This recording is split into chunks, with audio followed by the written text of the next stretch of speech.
Thank you. Hi, guys. Thanks for coming. I understand that there's quite a few people queuing for Vitalik already downstairs, so appreciate you joining. Today, we're going to have a little bit of fun. I'm going to be a little bit curmudgeonly to start, so apologies. But just a quick show of hands, who in the room has joined like the Web3 blockchain space in the last year? Awesome. Welcome. Who's joined in the last maybe 2 years? Awesome. 2017-ish? And before 2017? Nice work, guys. Well, that's a fun little bit of representation. One of the things that we're here to talk about today is the divide that we're starting to see between some of the older people and some of the newer people. And as the space grows, what we can do to make sure that people are coming together. So, quick intro, I help host something called ETHDenver. We're in our 5th year. We've been happening since 2018. We've tried not to take ourselves too seriously, as you can see. We play around. There's usually like 2,500 of us that kind of bang around this like dodgy old building in Denver. We have a big focus on the building itself. We play with buffacorns. It's just been kind of a family vibe for a really long time. This year, things got a little bit different, but you know, for the most part, we try to keep it light. You know, like Web3 doesn't have to be so serious all the time. Case in point, I know most of the people that are kind enough to wear this outfit around the venue, and I couldn't figure out why this one was so skinny, and I found out later. It was our leader. So again, 2022 was a little bit of a change of pace. We went from 2,500 people to an estimated 12,000 that came to Denver for it. It grew really rapidly, and that obviously it changed the vibe quite a bit. Unfortunately, we had a lot of people who were really focused on NFTs and shilling those alone and not really buying into the ethos of Web3. And unfortunately, we had a lot of people around town reporting that the behavior was really bad. People were ripping signs off walls in the hotel where we hosted. They were walking out on their tabs at restaurants. They were yelling at the staff. My poor friends at the registration desk got asked so many times trying to get extra deals. People were asking, do you know who I am? You can Google me. And things, you know, relating to the fact that, like, sweet dude, you have an ape in your wallet, that doesn't make you a rock star, and it doesn't mean that you can treat everybody poorly. So it was just really hard on us trying to say, like, you know, here's the ethos of our event, and please join it. It was just, we grew too rapidly for us to be able to do a good job of enculturing people. So what that means is that for a lot of the people who have been in this space for a while, we're getting kind of tired. It's a little fatiguing to have people kind of start to leverage the work that you've been doing for years and trying really, you know, hard to help people and free people with these tools, come in and say, buy my moon baby, you know, and create a new NFT platform, and here's the ways that I'm trying to extract. So through all of the ups and downs, we've been working here for a long time. We've had winters, we've had summers, we've had trials and failures and successes. To have this kind of thing happen, you know, it's just really disappointing. This is a picture of the bodega that we host in ETHDenver. Everything's free. The tickets are free. The food is free. We have food trucks out front for the meals. And this is a bodega that keeps the hackers fed because we're open 24 hours a day. We provide Monster energy drinks and snacks so that they can just hack all the way through the Biddle-a-thon. And this year we had people throwing food on the floor. We had people grabbing armfuls of it and scooping it into their bags so that they could take it home for themselves. And basically, every time the staff would ask them to be kind, this would happen again. So this is kind of emblematic of how we're feeling right now, that we're starting to just see people take advantage of the space rather than add to it. I was moderating a panel last year with a friend, Vinay Gupta, who's a pretty smart fella. And he offered this interesting analogy when talking about the growth in Web3. He said in the 1970s, the British punk rock scene was pretty clear on their ethos. They were really aligned about the fact that they were counterculture. They were largely anti-establishment. They really wanted to make a point, which is why they had crazy hair and why they dressed in funny ways, so that they could say, you know, pay attention to us because we're unhappy with the way that things are going. And the community cohered fairly well around that. As that started to grow, as it started to spread, you know, it moved over to the US, it started to get a little bit diluted and a little bit more diluted. And that message started to change after a while. And where we ended up was something totally different. So we started with the Sex Pistols in the 70s, and we ended up with Blink-182.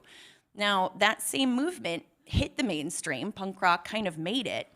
But you could argue that a lot of the people that started that movement wouldn't recognize it in the form that it made it in. You know, that it had altered so many ways that this wasn't what we were expecting anymore.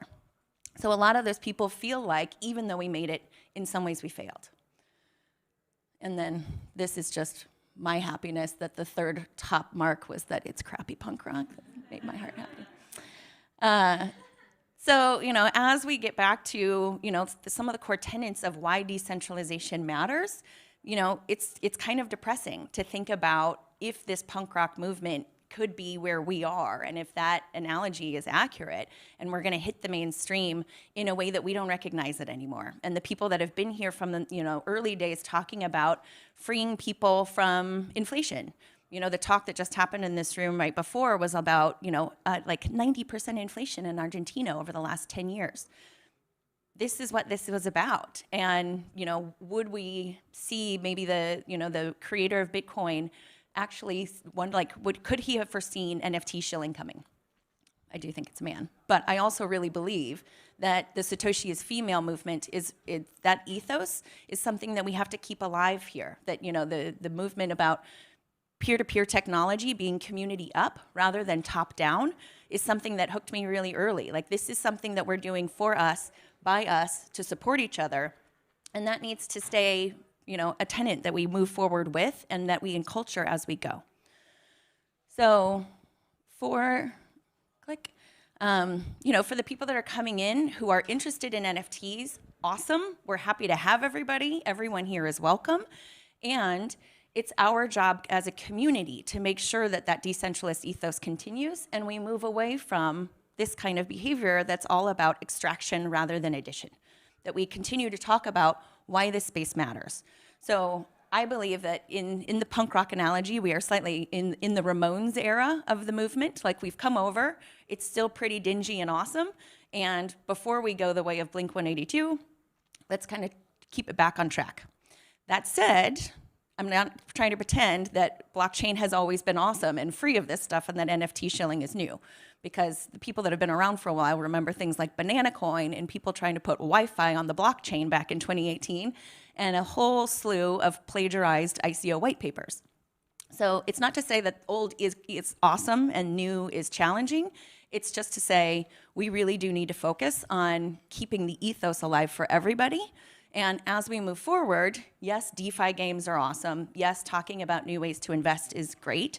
But we also have to keep hammering in why we're here, how it's going to help bring financial inclusion, how it's going to free people. Because frankly, the echo chamber that we've been in for a while wasn't getting mainstream adoption. And what's the point of building tools that are going to free everybody if no one is using them? So, you know, let's share resources with people who are new. Let's have talks where everyone's included. Let's have more unconferencey conversations. Thank you. So that we have more ability to have the dialogue between everyone here. For the new people, we are so happy to have you. Like, the perspective that you bring is fresh. The way that you think about things is really important. It shows that we are getting traction and that the early people weren't totally crazy, and we need all of that. I have a friend who was really early in the Ethereum Foundation, and he told me once that there was a proverb that they would use among their co-developers, that with fresh eyes on a problem, ultimately there will be no problem, because we all look at a problem from different angles, and we bring in different perspectives, and that's how things get solved. So we need fresh eyes. We need more collaboration. We don't need a whole bunch of curmudgeonly old folks just talking to each other, but we need to make sure that we're doing it from a community mindset. You know, some of what's going on in the space right now, I'm doxing a couple of my friends here, you know, there is fatigue. People feel like people don't want to learn as we move forward. So newbies, stay curious, ask for mentorship. Most of the people who have been around for a long time, most of them, are super awesome and totally happy to share and offer perspective and resources. And seeing curiosity from new folks is really exciting. Personally, I don't need a single new, like another person asking me if I understand this thing called a smart contract. You know, like we get a lot of people assuming that we don't understand the technology. So staying curious is important. But again, more collaboration. These headlines, finding this took me maybe 10 minutes. There's so much going on these days that is really impactful in the blockchain space. There's so many ways that regenerative finance and climate change and like DeSci, like there's problems that are going to be solved at such a rapid rate. It's really exciting to see what's developing. There are people in this audience who are doing amazing work around the world in developing countries, and we're getting to the place where we really are bringing financial inclusion. And so that's the stuff that we need to keep talking about. We need to bring that onto the stages, into the conversations, into the unconferencey rooms with us, and make sure that, this very well-worn but really important adage stays true, that we are building the new systems of the future, and we're going to do that by creating things that are totally different than what we've seen before. And we're going to do it together. So thank you. That's it. I would love to hear from you guys, like what problems you see with the argument that I made, or ways that we can create more collaboration and coherence among the newbies. Do we have a mic? Yeah, any question? So those of us who are older, who aren't quite curmudgeonly, generally take a look at how we brought this upon ourselves. And we really did not create the world that we said we were going to. The blockchain money is not more distributed, it's more centralized. A lot of people got rich really fast, and there's no question about why young people who have no hope in the future, particularly in the United States, have been brought up this way, and when they see some way that maybe one day they might be able to afford a house, they've come into our industry. And I would say that we really have not in any way fulfilled on our promises.